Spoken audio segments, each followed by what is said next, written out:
Hey guys, what's up? Welcome back to Make the Jump here from the BrickCityBlockade.com podcast network. And sitting across from me tonight is Mr. Caden Stetler himself from Rebel Cause, Rebel Chatter. You've heard him a lot. He and I are always talking about Star Wars, and we're here on Make the Jump. Caden, how's it going this evening? We got some cool stuff to talk about. Oh, absolutely, man. I'm doing great. Definitely ready to talk some animated Star Wars with you tonight. Yeah, absolutely. Now, Caden, I know you guys just released an episode not that long ago. Just give us some quick background on what you guys covered in that episode and quickly, probably where people can find that. Yeah, absolutely. You can find all of our stuff over at rebelchatter.com. That's where you can find the archives of all of our episodes thus far. And you can find them on iTunes as well and all the other major podcast apps. And it was actually my dad and I's review of The Last Jedi. We took a break over the holidays because, I mean, he is, including me, has four kids and big family, gets Mhm. crazy. But yeah, we just talked about mostly Luke, to be honest, Mhm. because there seems to be a lot of confusion with people about his character and the things he did. And I feel like if you understand Star Wars, you really understand that they went the right direction with him. But yeah, you can hear all about it over on episode 16 of Rebel Chatter. Absolutely. Make sure you guys go check that out. I got to go back because there's a certain voice that appears in it. So when I go to do some homework Absolutely. tonight and put that, Absolutely, man. you'll Shout out to find James it. Brown, who did our intro for Yes. us. It's pretty great. Yeah, we're really excited to hear that. We love everything that James does here at the podcast network. So big shout out to you, James. Caden, let's talk about a little thing. Now, Star Wars Rebels is right around the corner, my friend. A lot of stuff happening in terms of where we left off at the halfway point. And there's a lot of progression that needs to happen in the second half, especially when it comes to Kanan and Hera. Your thoughts? What are you hoping to see in the second half? And as we keep going here, guys, we're going to really get in depth about what the future of Star Wars might be. But your thoughts heading into the second half here? Yeah. Obviously, we were left with kind of a cliffhanger. Kanan possibly going back for Hera, then kind of not going back for her. There's a plan for Kanan, and I think he's starting to realize that he might not make it out of this alive. Which I've always kind of thought that Kanan's character would die. Mm-hmm. Um, it just seems right for the time, when we reach Empire Strikes Back and Return of the Jedi. Yoda tells Luke that he'll be the last of the Jedi, and I don't think it would really make sense for characters like Ezra and Kanan to be around and just Mm. be like, oh yeah, they were other Jedi, they were just off screen. Um, so I think Kanan, he's gonna obviously do something pretty big, an awesome heroic death, or I could see possibly his character going off and just leaving the fight, and he's not around anymore. Like Mm. possibly going off to just learn more about the Force, kind of take a role like Ahsoka did. Just learning about the Force instead of the Jedi and the Sith and whatnot. But yeah, I'm definitely interested to see where they take the character. It's one of those things that with a lot of Star Wars medium, I can kind of be like, oh, this is probably where this story's going to go Right. and whatnot. But this is definitely one that I am kind of in the dark on. Yeah, and I feel like Caden, a New Dawn does such great stuff for the character of Kanan. Also, it really fits into the Rebels storyline perfectly when we're talking about Kanan and his progression as a character. And you know, I can't say. I mean, you want to talk about the ultimate cliffhanger when you have Kanan now being, I'm not going to say possessed, but really being pulled by the Loth Wolf and him continually saying doom, and that was a whole thing. Was it Caleb Doom, or was it Doom as in the fate that he is going to Yeah, foresee in the near future? And I think absolutely. that's Dave Filoni to a T. Cade. What are your thoughts? Yeah, I love the Loth Wolves. They've always been interesting characters, and Dave Filoni, man, he's the wolf guy for Mm. sure. So but when I heard that at first, I was like, Doom, okay, I knew it was Caleb Doom.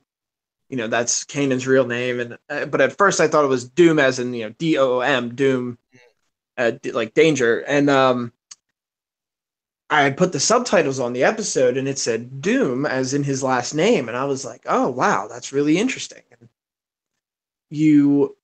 I kind of think that that might be the Lothwolves calling him to be like, remember who you are. You know, you're a Jedi. There's a Jedi has a path in the universe and a role to play, and it's up to destiny. It's up to the Force. So it's definitely them calling him to fulfill whatever his destiny is. And I'm interested to see what that's going to be. Because again, like I said, man, I'm completely in the dark on it. You know, we got this awesome representation of what a Jedi should be in Episode 8 with Luke, and Yeah. you know he doesn't fight. That's literally, you know, a Yoda tells Luke, you know, a Jedi uses the Force for knowledge and defense, never for attack. And Luke sums that up in Episode 8. You know, he doesn't even swing that blade at Kylo the whole time, Right. which, you know, it's just interesting. I'm really wondering what's going to happen here, man. They're building it up great, because these mid-season finales, man, I'll tell you what, they really build up a lot of anticipation for sure. Okay, do you feel like what Rian Johnson and his choice with Luke Skywalker in The Last Jedi, and I've been thinking about the last couple of days when it comes to Star Wars Rebels, and anticipating when it's obviously February, we're going to be jumping right back into the storyline again. I have been thinking about it on countless occasions. I haven't had really a chance to talk to anybody about it. I know it sounds like it's a personal problem, but it's just Star Wars nerdiness issues.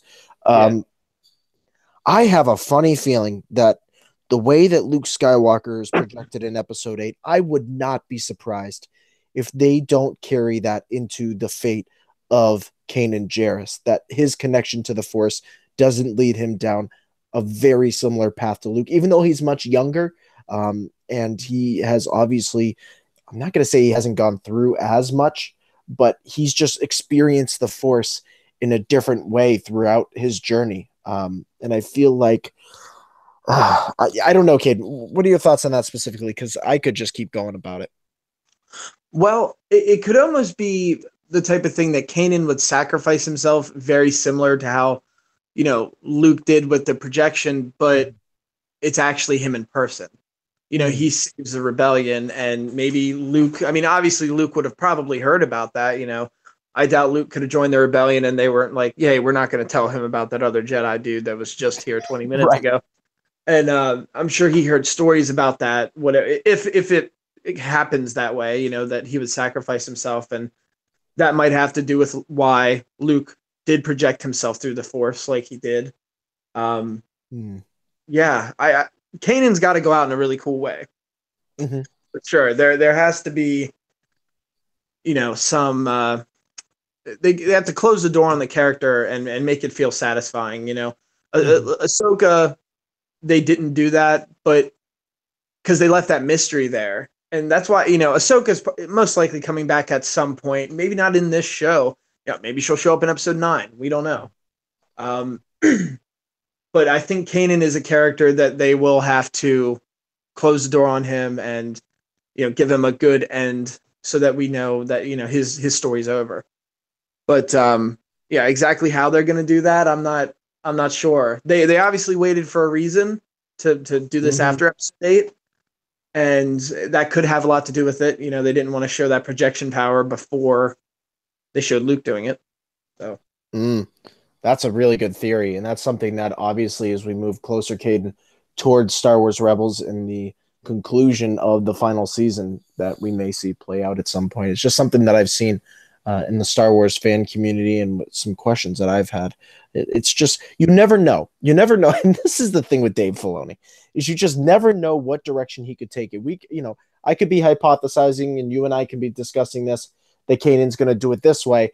And then Filoni just throws a complete dog bone into it and just throws it a totally different direction. And it's going to be fantastic to see which direction. I say fantastic because we know it's going to be satisfying for the fans. I mean, Filoni just knows how to wrap up something that not only has us asking more questions, Caden, but also has us anticipating that, yeah, this guy's going to continue these stories either in a different format or just continue to tell these stories the way that Filoni does, which is what just makes Star Wars Rebels so tantalizing to the Star Wars fandom. Oh, absolutely, man. And it's it's one of the biggest tragedies of Star Wars that Filoni did not get to finish the Clone Wars proper. Mm. And after hearing about what his plans were for the Clone Wars, man, he wrapped it up. Have you ever heard how the last episode, how it was supposed to go? I've only heard mixed things as a fan about how it was originally supposed to go. If you'd like to tell people, I think that'd be very, very cool.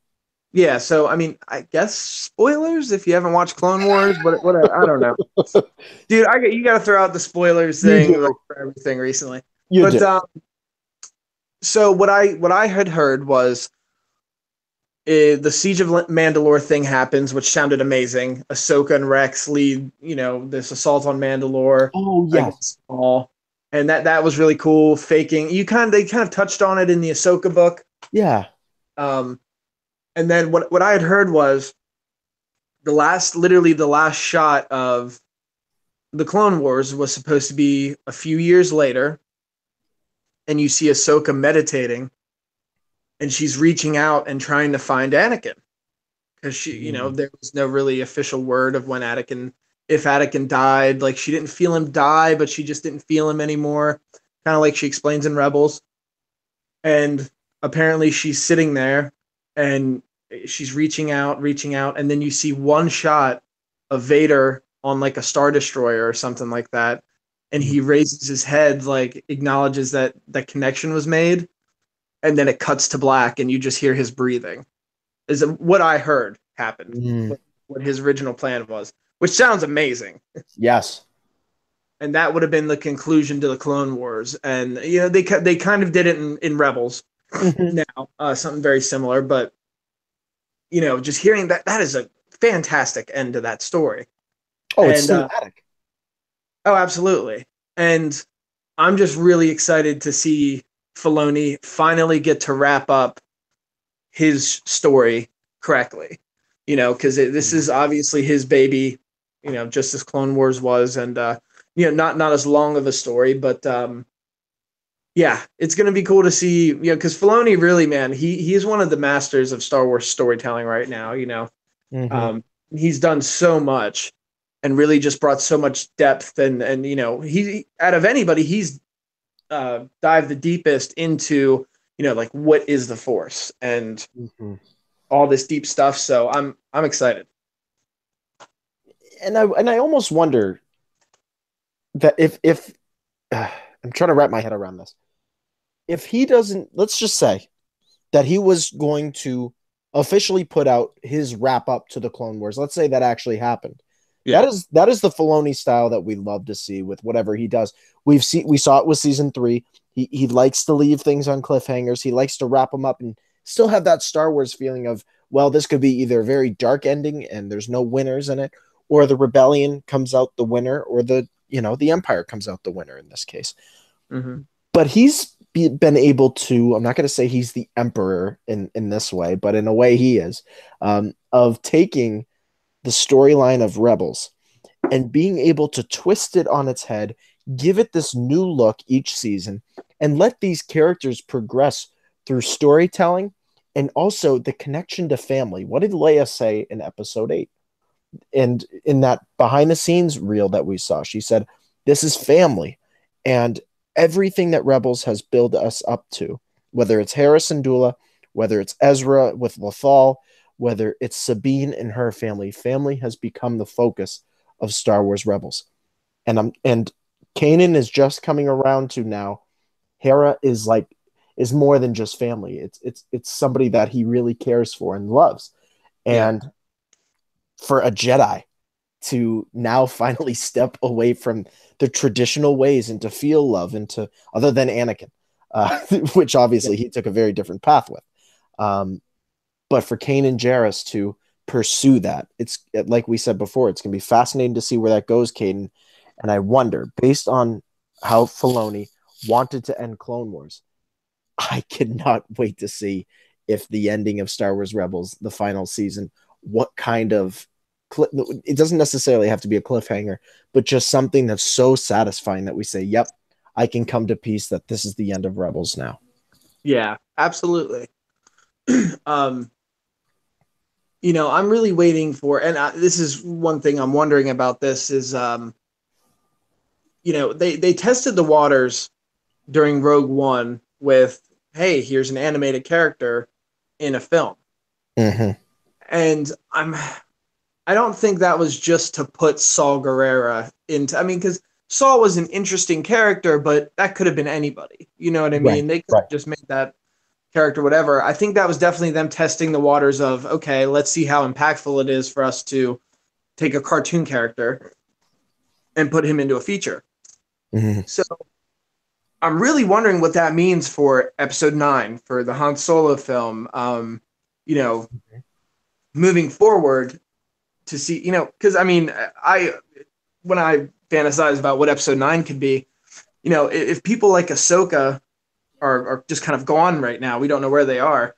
I mean, how awesome would it be if Ahsoka kind of shows up in Episode 9 and is like, hey, Rey, you want to learn more about the Force, the other side of the Force, the balance? I'm your man, or woman. But Right.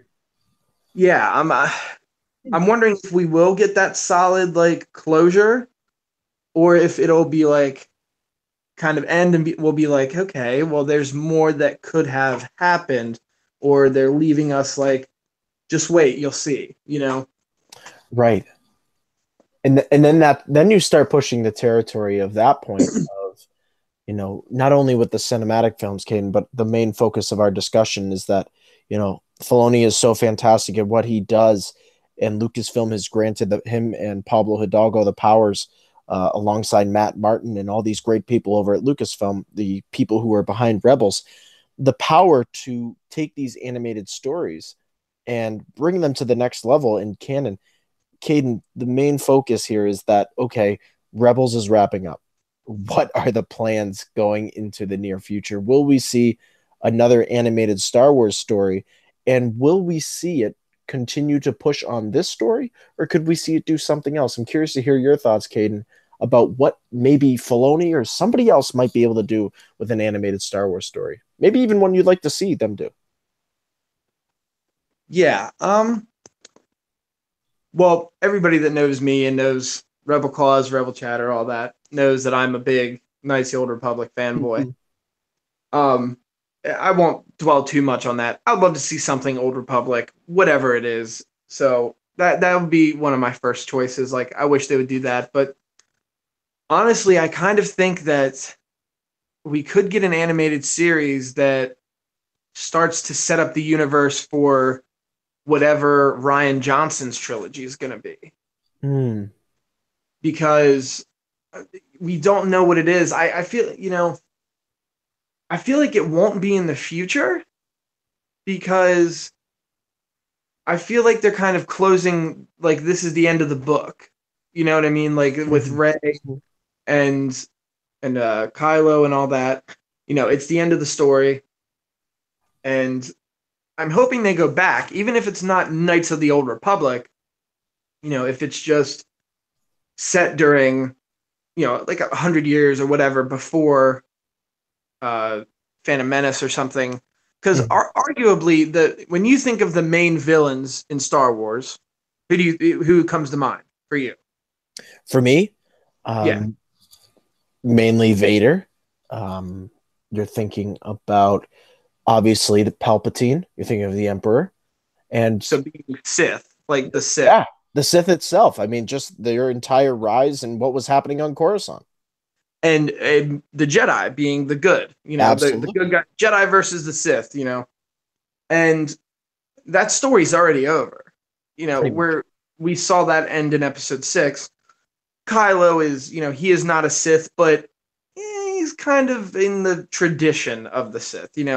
There's one master and one apprentice. That we've seen that before, and so they're kind of, I don't want to say wannabe Sith, as in they're not as good, but it's very similar. So I would hope that they would tell a story with Sith, and it would be cool in a time where there would be numbers to them, because maybe before the Rule of Two thing, because How awesome would that be to just see like 100 Sith and 100 Jedi all fighting each other in like this Mhm. war? We always hear about the Jedi and Sith wars, and that they were the ancient enemies of the Jedi, and I would love to see more of that, especially in a canon Mm. form, because we already have all these older stories, and some of the stuff in Legends conflicts with itself, obviously, because so many people had their hands in that. Right. But to get one solid story, because they've talked about the Mandalorian Wars now in Rebels. Mhm. So, and that's a Knights of the Old Republic thing. But what was that? That was the Jedi fighting the Mandalorians. That would be cool. They Mm. need some. I think they need to go backwards rather than forwards. Um, but that's just my opinion. You bring up a really good point, and I think, well, Caden, first of all, you always bring up good points, so I got to stop saying that. Thank you. Number two, um, there was a lot of focus in Star Wars Rebels this past season, and Filoni even mentioned it at Star Wars Celebration that yeah, you're going to get a lot of Mandalorians in this season, and you're going to see a lot of focus pushed on that. And Filoni doesn't do things unless he knows, like we've always said, unless he's going to put it up on the shelf and use it later, much like Ahsoka. He put her up on the shelf at the end of last season to say, you know what? I'm going to find a place to put her back into the picture where it makes sense. And Absolutely. he really, and I talked to Brian Fontaine on Rebels recap on a couple of episodes at the conclusion of last season and even into the beginning of this season, season 4. And I thought for sure when Sabine took the dark saber and she went back and they left her there, I said, this is it. He's putting Sabine up on the shelf and we're going to see her used later. She came right back into the picture. And that's when we had the announcement that you're going to see even more about Mandalorians in season 4 overall. Uh-huh. My theory heading forward is that Filoni is really loving everything Mandalorian. We see it with the Mando Mercs. We see it rising up in the Star Wars community in terms of the fandom just getting around the whole Boba Fett, Jango Fett, Mandalorian armor. I have a funny feeling that if we were to explore the animated universe, this is something I would like to see. Um, if it doesn't go into live action form, that we see more of Mandalore. We see a lot more. Maybe we go back in time and we see more about the pre-Vizsla period, and we see more of the development of the dark saber. Maybe even some stuff about Mandalore the Ultimate himself, which I think would be fantastic. Just trying to canonize a character that really just hasn't had much in terms of development that you could do a lot more with. I know, Caden, you're the Knights of the Old Republic guy. You're the you're the real Legends deep guy. Oh, Um, yeah. I think Mandalore the Ultimate is somebody that just does not have enough backstory yet that we could really see play out somewhere. And I would love to have Filoni be the one to do it. Well, the story that I think they've kind of put before us, and the perfect way to bring people like Revan back into canon would be to have a Knights of the Old Republic story, right? Mhm. And it be from the perspective of Tar Vizsla, the Yeah. first Jedi Mandalorian. Yes. Because how interesting would it be to have a character who is not only a Jedi and sworn to protect the Republic, but also a Mandalorian set during the Mandalorian Wars? Correct. And you have someone like Revan be a background character, maybe not the focus of the whole story, but this Tar Vizsla person you know, being our main, and then because they've done way too much recently to set up the Old Republic and just not been like, hey guys, it's canon. You know what I mean? Yeah, no.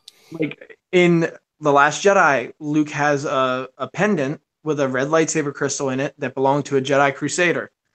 I know Yeah. one famous Jedi Crusader, and his name was Revan, and he was pretty cool. Yeah. And Yeah. they talked about the Mandalorian Wars. They did the Tar Vizsla thing. Like that could have just been a Mandalorian weapon, but no, they made it a Jedi who just happened to be a Mandalorian. Yep. And it's interesting. I definitely think Old Republic is around the corner, and Mhm. it's just how they do it. But I think that would be a great way for them to do so. Mm.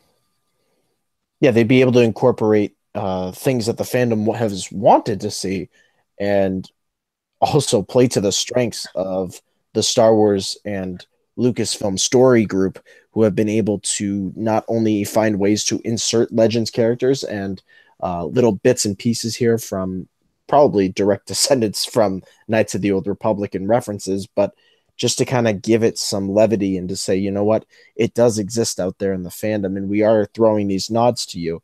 Just to see that formulate into something, I think Star Wars fans would really get behind pretty quickly. And also, the funny part about this is too is that, of course, I know it's straying away from the animated piece, but you had mentioned it before, Caden, that the animated show could pair up with Rian Johnson's trilogy. Yeah. To the average Star Wars goer, the person who says, "Oh yeah, I'm just going to go see Star Wars. It's December. I'm going to go watch the movie. I'm going to enjoy it with some friends, and then after that, I may not see it for another year, or I may not see it for another 2 years because it's just an event." For those people in the community, excuse me, and for those people who just go and watch films, it specifically said that Rian Johnson would not touch upon anything that has been visited so far. And as us as Star Wars fans, we're like, oh, that means that Knights of the Old Republic can't be discussed because it's something that in the community we're always discussing. But to the average cinema goer, that statement is so perfect for them to say, you know what? It's not going to be called Knights of the Old Republic. It's just going to be within that time period. And we're going to bring in these characters because those people are not familiar with them. Yeah. Yeah, no, absolutely, man. And that is a great thing about what they're doing for Ryan. He had I felt like he did great with Luke and Mm-hmm. all of the characters, but I really want to see what he can do in his own sandbox. Because I mean, as great as it is that he got to do this very important film in the Star Wars saga, he had a lot he had to do. You know what I mean? Like Mm-hmm. there's a lot of Mm-hmm. loose ends he needed to fill in and stuff like that. And it's going to be interesting to see what he does in his own toy box. Whether the characters he develops or the story he tells. Mm. In the way that Filoni, if it does become true that Filoni is going to hopefully, please, Lucasfilm, if you're listening to us right now, please let Filoni do another animated series and bring it back into this time period Yeah. that we're talking about. That's just a call to action on our part. We would love to see that happen. I know Caden and I have talked about it on multiple occasions. That would be just a lot of fun for the fandom because I'm telling you, we could have so many different discussions around this. We could therefore say, hey, what could they be taking from Legends and pulling it in and doing things with this and doing things with that? And I think that if they were to do it, it would be such a big, not only a surprise, even though we're theorizing on it, Uh-huh. but it would just do so much for the fandom. And again, I think the unity and the community piece, you want to unify a community around something. A lot of us and a lot of people in the community love what Knights of the Old Republic and some of the Legend stuff does for a lot of these characters. And I think it would be a great way to do it. Yeah, yeah, absolutely, man. I mean, that time period is just such a great like place for them to play because really they could do whatever they wanted and it really would not affect the future. Mm-hmm. Um, they could honestly take the stories that are already put in place by the Knights of the Old Republic stuff and just slap that in and be like, "Yep, here it is. This doesn't affect Luke or in any way." Right. So I think they should do. They really should touch on that time, and I'm sure they will. We're in a time period where they're doing after Return of the Jedi stuff, and I Mm-hmm. understand that because everybody's always wondered what happened to Luke and Leia and Han and all that. But when they're done with this stuff, I think it would be a shame for them not to visit that time period because there's so much time there, obviously. Yeah. I mean, George Lucas took it the way of I'm going to write this original trilogy 4, 5, and 6. Yet many years later, I'm going to take a step back and say, hold on, I want to explain where Vader came from. I want to give some background to Obi-Wan Kenobi. I want to really show the fall of the Jedi. Even George Lucas himself developed 3 films and said, you know what?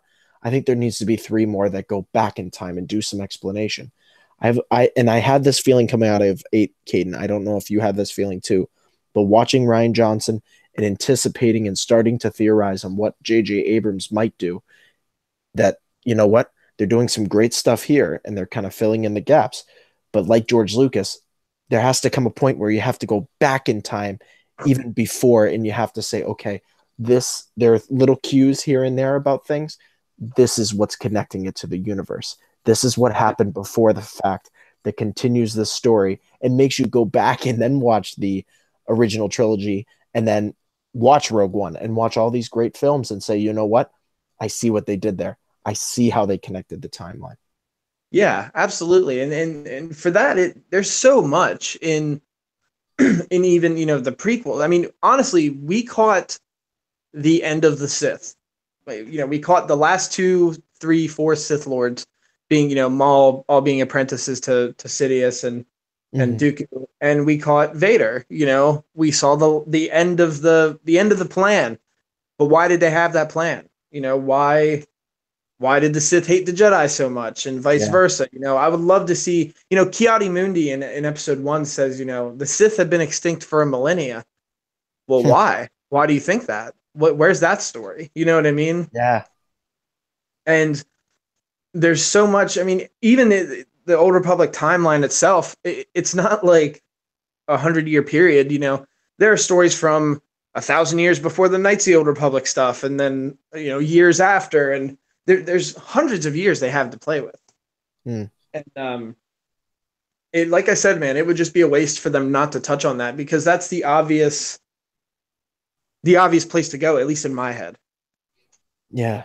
And it makes a lot of sense in terms of, like you said, the sandbox that they have to play in. And sometimes, there's the brand new toys that are over off to the side that all the kids play with. Caden, I was this way as a little kid. There was always that one older toy that was always off to the side. And I said, using a sandbox analogy, of course, that I would go over to and I'd start playing with him. Like, you know what? This old toy is just as good as the new one. It's just as fun. And I think that if you do start going back into the old stuff, you start, I'm not going to say the old stuff because it probably hasn't really even been explored yet in the grand scheme of everything, but just going back in time and saying, you know what, these stories are just as important to the universe as the ones that are brand new that we've been able to introduce to the fandom. And I think that has to be the mindset for Lucasfilm going forward. If they want to play in that sandbox with all the rest of their peers, they have to be able to say, you know what, that one over there, even though it's old and it's something we haven't really played with yet, we got to give it a chance and we got to see just how much fun it could possibly be. Oh, yeah. Yeah, absolutely, man. Because they start throwing words around, like, because every other person that is into Star Wars, not really into it like we are, but I keep hearing, oh yeah, the Sith, Kylo Ren and Snoke, and people identify with the Sith, and that time period's gone now, and that's really where, if I had any pull, if you guys are listening, Kathleen, listen, they need to touch on that time period. I really don't see why. Well, I really don't see why they haven't touched on too much yet. I can understand. They're probably going to wait until after 9. And realistically, that's probably how long it would take for us to get an animated series again anyway. But yeah. That's an interesting point going forward, Caden.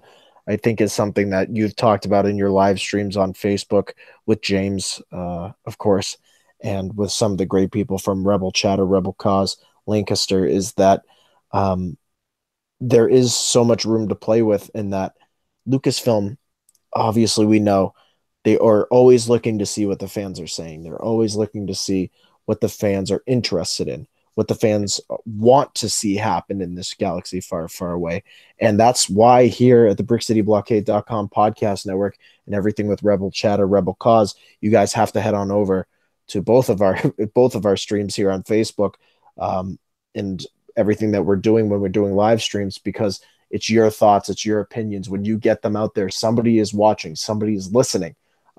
It's your time to shine and it's your time to get your thoughts and what you would like to see happen in this universe. We say it all the time, Caden. It's just that simple. Yeah, it really is. Trust me, guys, Robin and I really like to hear our own voices. So come listen to what we have to say, because we're not going to stop talking. So just be part of the conversation, Come on in and shut me up, because that's exactly what you need to do. Because I feel like I ramble sometimes, and I think that's just part of the fandom, and that's just part of the love that we have for this galaxy far, far away. Caden, any final thoughts on this subject? Anything else that you would like to tell the fandom while we got them here? Well, if we have any new listeners tonight, definitely I've been really promoting our first official episode together, the Positivity episode 2. That was such a great episode, and if you haven't heard it yet, definitely go check that out. I'm sure Robin can give you the links to exactly where to find that on the website, right? The Brick City Blockade. Yes. Network.com. Yeah, BrickCityBlockade.com. That's exactly where it's sitting for the good people. Perfect. And that was a great message for fandom, for people who that don't even like Star Wars. That was a universal, very awesome message that I really hope everybody checks out. And we have some more awesome stuff coming your way, guys, here in the future. And I'm very excited to share that with all of you. It's going to be a lot of fun, Caden. Please, again, make sure to check out everything happening when it comes to Unity in the community. Unity is community. We have that t-shirt out on TeePublic, and also check out everything happening. Each member always finds a way to get their voice out there and to share their thoughts, to hopefully propel you, the listeners, forward to say, yeah, I agree with this, and I want to get my voice out there as well. Yeah. And that's absolutely, guys. Sorry. No, you're good. Rebel Chatter is the medium for people to just come on and talk. Mm-hmm. We have had some really cool guests, that are involved in Star Wars and everything else, and podcasters and costume group people as well. But even if you're just a fan of Star Wars and you have a story that you feel like is worth telling, hit us up. Rebel Cause Lancaster on Facebook is our direct Facebook, so you can message us on there. RebelChatter.com, we have a contact page. You can hit us up on Twitter, which is Rebel Chatter HQ. And then you can hit us up on Instagram as well, Rebel Cause Lancaster. And, feel free to just get in touch with us and come join this conversation. Because at the end of the day, this is really all about the fans and unity in the community. That's right. Every little bit of it, every second of it. Caden, it's that time. It's a little thing called plug time. Yeah, you're right. It is. It's plug time here at the podcast network. Caden, I know you kind of gave a rundown on Rebel Chatter, but where can the good fans find you on social media? Yeah, feel free to drop me a Facebook request. I'm Caden Patrick on Facebook. Always up for some Star Wars conversation. And you can find us Rebel Cause at Rebel Cause Lancaster on Facebook. Feel free to head over and like the page and get involved with our live streams that we have every Monday. And more than that, we usually have it more than Monday as well. And like I said, rebelchatter.com is where you can find all of our back catalog of everything. Rebel Chatter HQ on Twitter, and then Rebel Cause Lancaster on Instagram. Perfect stuff. You guys can follow me over on Twitter at Mr. Vote Tweets. Please make sure to head on over to Instagram, follow my crazy photos and everything. A lot of stuff coming up this weekend. Going to see a concert in New Haven, Connecticut, and I'll be bringing my lightsaber from good old Andrew Garish. Maybe he'll get some reggae photos with that in there. That'll be interesting to throw that in there. But you guys can follow me over there at the official vote. Please make sure to head on over to www.brickcityblockade.com for everything happening at the podcast network with the Star Wars fandom here. Also, make sure to head on over to iTunes. Please make sure to rate, send us a nice little comment about what you think, and make sure to subscribe to the podcast network on iTunes and Google Play. Caden, another awesome conversation between Rebel Chatter, Rebel Cause Lancaster, and of course the podcast network. Thank you so much. It was, I feel like we do it all the time anyway. These fans love hearing our voices. Yeah, no, absolutely. Guys, if you're not hearing us on here, we're messaging back and forth anyway. So it's usually filled with a ton of gifts, and it's always a funny conversation. including the chicken strips thing that happened before. But yeah. Oh man, if I gotta just start recording my whole life, I swear, because there's some funny stuff that happens that you guys don't hear. And yeah. Anyway, let's just say this. Basically, I went on and we were trying to set up this live stream. This is gonna be a great thing because I can cut this too, but I think I'm gonna keep it in there. Caden and I were setting up this live stream and everything, and Caden's having some audio issues on his end, and I'm sitting there, and he's probably still listening to me. And then out of nowhere, I'm like, "F yo, chicken strips," and Caden just loses it. So that's what happens before this thing goes live, guys. Oh yeah, it's great. I have a Rebel Chatter blooper reel that, you know what, maybe I should put that. Oh, and extra plug. If you guys want to get some extra stuff out of Rebel Chatter, we do have a Patreon page now. It's just search Rebel Chatter on Patreon, and maybe I'll make that one of our Patreon supporter rewards. Ooh, some of our bloopers, they're pretty funny. The best I have to say is right after my first surgery on my broken leg, I was a little loopy from some pain medication, and my dad was tired, and we're just sitting there like talking in circles, just not barely speaking right, just laughing. It was great. But I'll definitely have to probably release that at some point. you the fans, you guys want that stuff, you guys come looking for it. And as we always say here at Make the Jump, thank you so much for listening here at the Podcast Network. And as we always say, may the force be with you. Always.